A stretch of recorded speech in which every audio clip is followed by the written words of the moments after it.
یہ 2 آیتیں وہ تلاوت کریں، نہایت آسانی کے ساتھ ان کی ولادت بھی ہوگی، اور صرف ولادت نہیں بلکہ نیک و صالح اولاد ہوگی۔ یہ آیتیں میں صرف اور صرف سورہ آل عمران کی آیت نمبر یہ اناؤنس کر دوں گا، کیونکہ بعد میں بہت سارے لوگ پوچھتے رہ جاتے ہیں۔ آیت نمبر 36 اور آیت نمبر 37 سورہ آل عمران کی، یہ 2 آیتیں جب بھی عورتیں حمل سے ہوں تو وہ یہ تلاوت کریں، اور ولادت کی آسانی کے لیے سب سے بہترین آیتیں۔ اس کے بعد اور 2 آیتیں اس سے قبل کی تفسیر میں بھی میں نے ریکارڈ کیا ہے، آج پھر آپ کو بتاتا ہوں۔ 2 آیتیں ایسی ہیں آج ہم نے تلاوت کی ہے۔ جیسا بھی تم پر بوجھ ہو قرض کا، جیسی بھی بے روزگاری ہو، یہ 2 آیتیں عشاء کی نماز کی سب سے آخری 2 رکعت نفل نماز میں 5 مرتبہ پڑھتے رہیں۔ یہ تجربے کی بات میں بتا رہا ہوں، بہت تیز اثر کرتی ہیں، اور اللہ تعالیٰ اس بندے کو بے نیاز فرماتا ہے۔ ہر طرح کے بوجھ سے اللہ تعالیٰ اسے بے نیاز فرماتا ہے۔ وہ آیتیں ہیں تولج اللیل فی النہار وتولج النہار فی اللیل، نہیں بلکہ اس سے پہلے قل اللہم مالک الملک تؤتی الملک من تشاء وتنزع الملک ممن تشاء وتعز من تشاء وتذل من تشاء بیدک الخیر انک علی کل شیء قدیر۔ اس کے بعد والی آیت، یہ دونوں آیتیں یاد کر لیں۔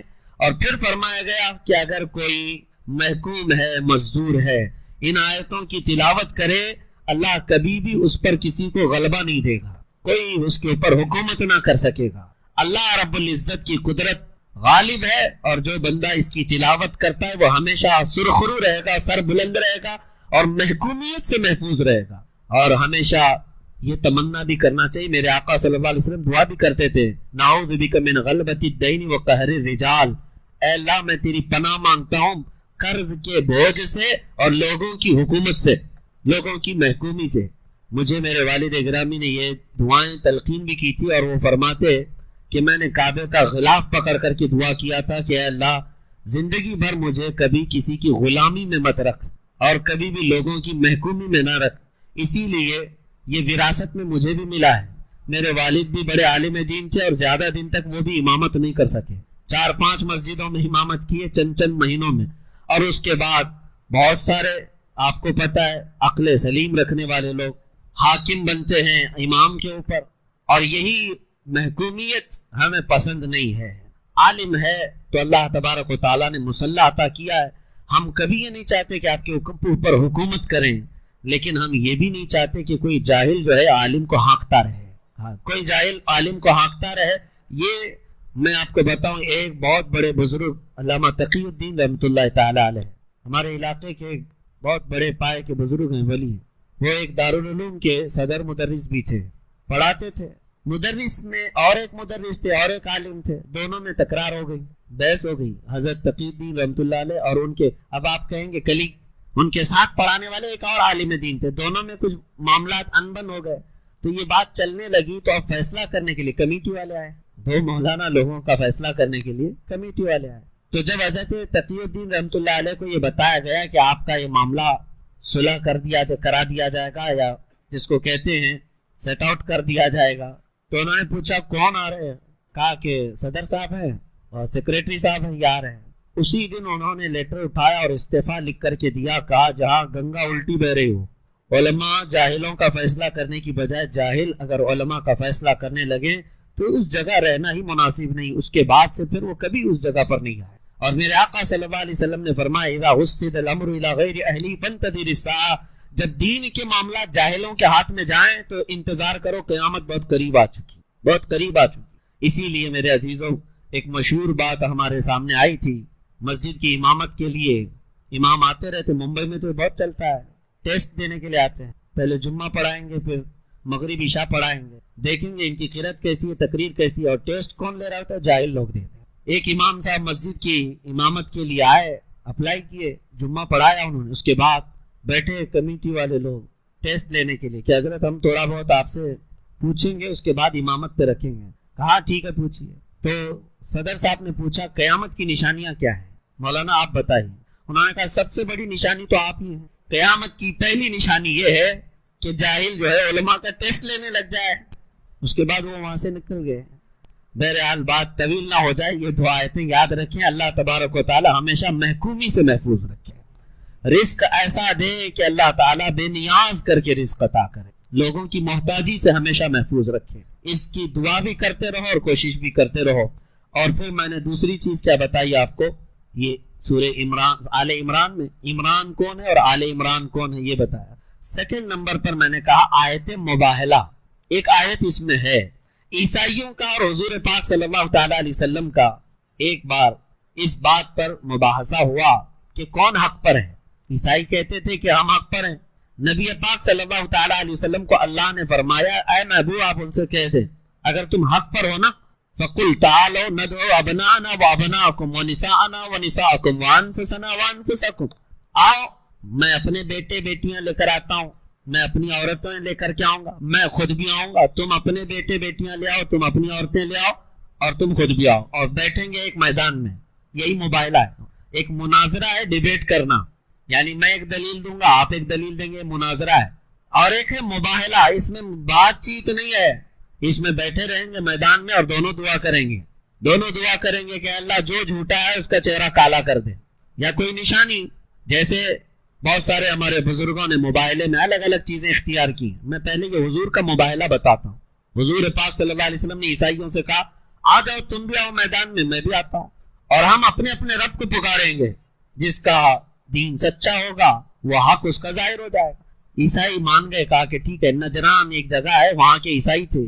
اب حضور پاک صلی اللہ علیہ وسلم اپنے گھر سے نکلے اور ساتھ میں کس کو لیا؟ سیدہ بی بی فاطمہ الزہرا کو، امام حسن کو، امام حسین کو، اور حیدر کرار علی مرتضیٰ کو۔ یہ پنجتن پاک کا قافلہ نکلا ہے اور نجران کی طرف۔ میرے عزیزوں، ناموں میں اتنا اثر ہے کہ آج بھی ہم دعا کرتے ہیں لی خمسۃ اطفی بہا حر البباء الحاطمہ المصطفیٰ والمرتضیٰ وبناہما والفاطمہ۔ میرے پاس 5 نام ایسے ہیں جن سے ہر بری چیز کو اور ہر گرمی کو میں دور کر دیتا ہوں۔ وہ 5 نام کیا ہیں؟ ایک مصطفیٰ، ایک مرتضیٰ، ایک حسن و حسین اور ایک فاطمہ۔ یہ 5 ناموں میں یہ تاثیر ہے۔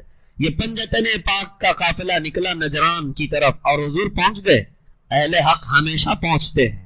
نبی پاک صلی اللہ تعالی علیہ وسلم میدان مباہلہ میں پہنچے، عیسائیوں کو آنا تھا مقابلے میں، اور جو سب سے بڑا عیسائی پادری تھا وہ اپنے محل میں بیٹھا ہوا انتظار کر رہا تھا، آنے تو دیکھتے ہیں۔ اور جب حضور پہنچ ہی گئے تو ان کو پہلی بات تو سمجھ میں نہیں آ رہا کیا یہ صحیح میں آ گئے، اور اس کے بعد دیوار پر چڑھ کر کے جھانکنے لگا کہ آئے ہیں تو دیکھ لوں پہلے۔ دور سے نبی پاک کے چہرے پاک کو دیکھا، اور ساتھ میں وہ ایسا منظر تھا کہ سورج جگمگا رہا ہو اور ساتھ میں چاند بھی ہو اور ستارے بھی ہوں۔ پھر اس آسمان کا کیا کہنا، اس نے دور سے دیکھا اور سٹپٹا گیا اور سارے عیسائیوں کو بلایا اور پکار کر کہا نادانو تم نے کس کو مباہلے کے لیے بلایا؟ دیکھ نہیں رہے وہ چہرہ؟ اور وہ عیسائی پادری کہتا ہے قسم خدا کی اگر میں مباہلے میں چلا جاؤں سامنے اور وہ نبی اگر اٹھا دے ہاتھ دعا کے لیے۔ آل عمران اس سورے کی بڑی برکت ہے، اس میں کچھ آیتیں ہیں، اس سے قبل بھی میں نے تفسیر میں بتایا تھا۔ آیت نمبر میں آپ کے سامنے ذکر کر دیتا ہوں تاکہ اس کے فوائد معلوم ہو۔ جب کبھی آپ کی گھر میں عورتیں حاملہ ہوں یا بچے کی ولادت کے اوقات آ جائیں تو ان آیتوں کی تلاوت جاری رکھیں، نیک و صالح اولاد پیدا ہو، نیک و صالح اولاد پیدا ہوگی۔ یہ سورہ آل عمران کی جو آیتیں ہیں، اور 2 آیتیں ایسی بھی میں آپ کو بتا دیتا ہوں۔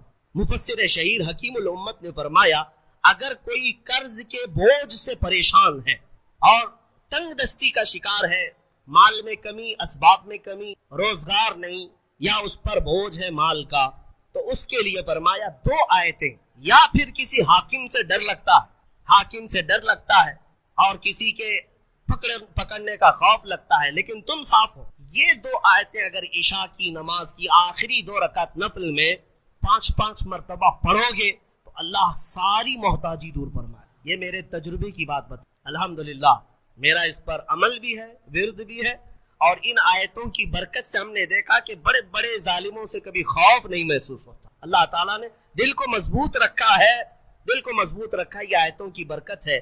میں وہ دونوں بتاتا ہوں۔ پہلے وہ آیتیں جو سورہ مریم کی ہیں جس میں اللہ تبارک و تعالیٰ نے حضرت بی بی مریم کی ولادت کا جو ذکر فرمایا، آیت نمبر 33 نہیں، آیت نمبر 35 آیت نمبر 36، آیت نمبر 37، یہ 3 آیتیں 35، 36، 37 سورہ آل عمران کی یہ 3 آیتیں ہیں۔ عورتوں کو اس کی تلاوت کرنے کے لیے آپ کہا کریں، اور اگر درد کی شدت بڑھ جائے کبھی ولادت کے وقت میں، ان 3 آیتوں کا ورد کریں، انشاءاللہ سارا درد نکلے گا اور اللہ اسے راحت عطا فرمائے اور اس پر اسے اجر بھی عطا فرمائے۔ جو بھی بچہ ہوگا انشاءاللہ نیک و صالح ہو۔ اور جو دوسری آیتیں میں نے بتائی جس کے اللہ تبارک و تعالیٰ نے رزق کی وسعت رکھی اور محتاجی سے محفوظ رہنے کے لیے بزرگوں نے فرمایا، یہ ہے آیت نمبر 25 اور 26، آیت نمبر 25 اور 26، یہ سورہ آل عمران کی یہ 2 آیتیں اگر عشاء کی آخری جو 2 رکعت نفل ہوتی ہیں، پہلی رکعت میں 5 بار، دوسری رکعت میں 5 بار پڑھے، پھر آپ کو خود تجربہ شاہد ہو جائے، خود تجربہ کر کے دیکھیں آیتوں کا۔ اگر میں ورد کروں تو بھی آپ کو پتہ چل جائے گا کہ ان آیتوں میں کیا ہے۔